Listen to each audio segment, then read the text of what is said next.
Hello everyone, welcome to ambit opinion channel.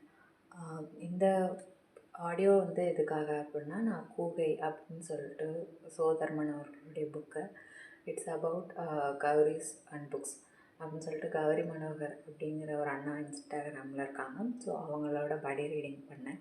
Actually நாங்கள் சோதர்மனுடைய 3 book, Thoorvai, சூல், அதுவும் சேர்த்து படி ரீடிங் பண்ணலாம் அப்படின்னு சொல்லிட்டு பிளான் பண்ணியிருந்தோம். அதில் ஃபஸ்ட் நாங்கள் கூகை கம்ப்ளீட் பண்ணிட்டோம். ஸோ அந்த புக்கை பற்றின என்னுடைய ஒப்பீனியனை நான் இதில் ஷேர் பண்ணிக்கிறேன்.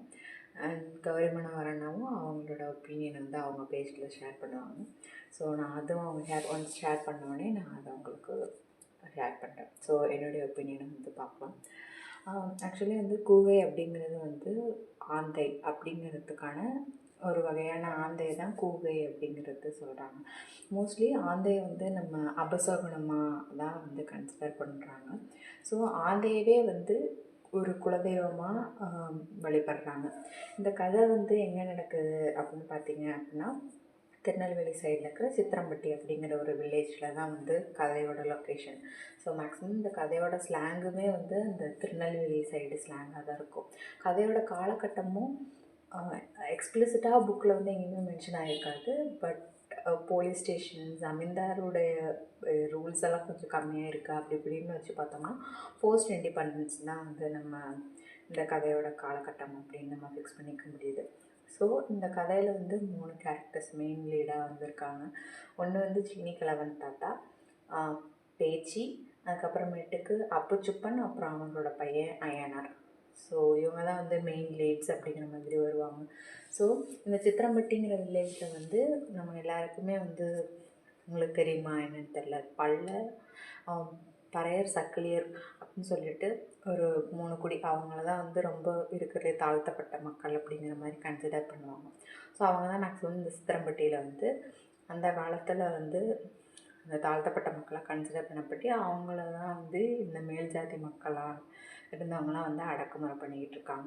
ஸோ இந்த சீனிக்கிழவன் அப்படிங்கிறவருக்கு வந்து நடராஜர் ஐயர் அப்படிங்கிறவர் வந்து என்ன பண்ணுறாரு, அவருடைய சீனிக்கிழவனுடைய கம்யூனிட்டி மக்களெல்லாம் கூப்பிட்டு அவருக்கு வந்து வெளியில் சிட்டி சைடில் வந்து செட்டில் ஆகிற மாதிரி சூழ்நிலை ஆகிறதுனால நிலத்தை பிரித்து கொடுத்து, நீங்கள் பாடுபட்டு இது பண்ணுங்கள், இந்த நிலம் வந்து என்னுடையது, பட் அதில் நீங்கள் பாடுபட்டு படுற விளைச்சலை நீங்கள் கொஞ்சம் பங்கு எடுத்துக்கிட்டு எனக்கு மீதியை கொடுத்துருங்க அப்படிங்கிறாங்க. ஆனால் இதை பிடிக்காத சில மேல்ஜாதி மக்கள் வந்து என்ன பண்ணுறாங்க, போய் ஜமீன்கிட்டேயும் முறையிடுறாங்க. ஆனால் ஜமீன் வந்து என்ன சொல்லிடுறாரு, சரி விடு பார்ப்போம், இப்போதைக்கு விட்டு பிடிப்போம், அவங்க என்ன பண்ணிடுறாங்க அப்படிங்கிற மாதிரி அவங்க நினைக்கிறாங்க.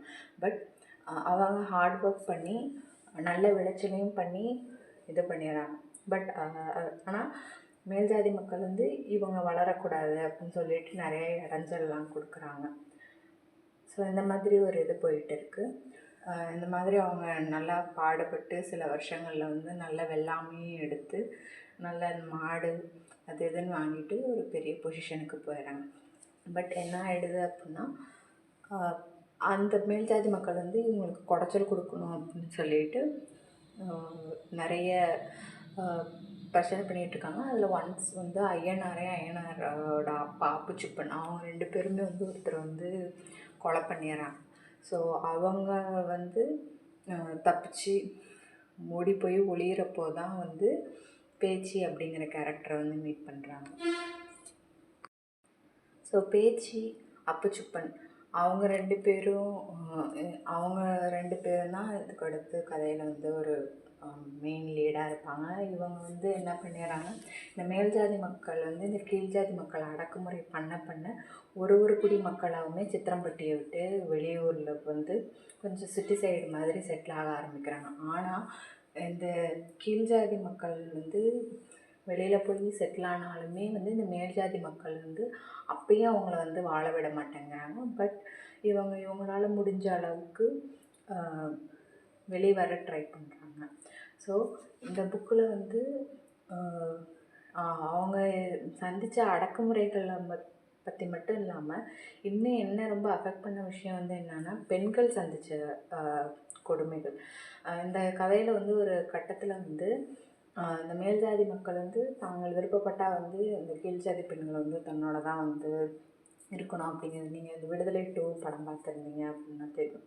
ஸோ அதில் வர அந்த சீன் தான் எனக்கு அந்த கேரக்டரை பார்க்கும்போது ஞாபகம் வந்துச்சு.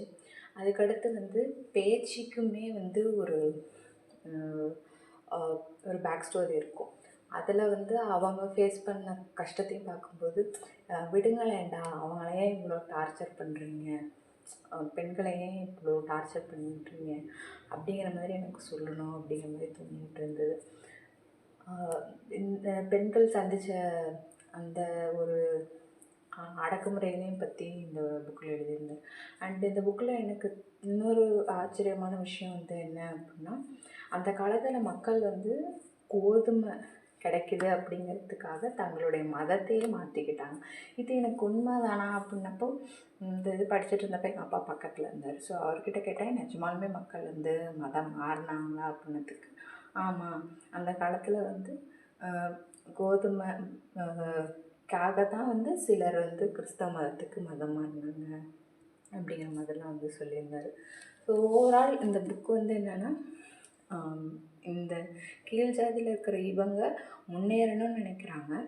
பட் அவங்கள வந்து முன்னேறணும்னு எடுக்கிற ஸ்டெப்ஸை வந்து ஏதாவது ஒரு ரூபத்தில் வந்து மேல் ஜாதி மக்கள் வந்து அடக்குமுறை பண்ணி இவங்கள தங்களுக்கு கீழே தான் வச்சுருக்கணும் அப்படின்னு சொல்லிட்டு நினைக்கிறாங்க. ஸோ இந்த புக்ஸ் எல்லாம் படிக்கும்போது தான் இந்த மக்களும் இவ்வளோலாம் வந்து கஷ்டப்பட்டு தான் முன்னேறி வந்திருக்காங்களா அப்படிங்கிற ஒரு எண்ணம் வந்து எனக்குள்ளார இருக்குது.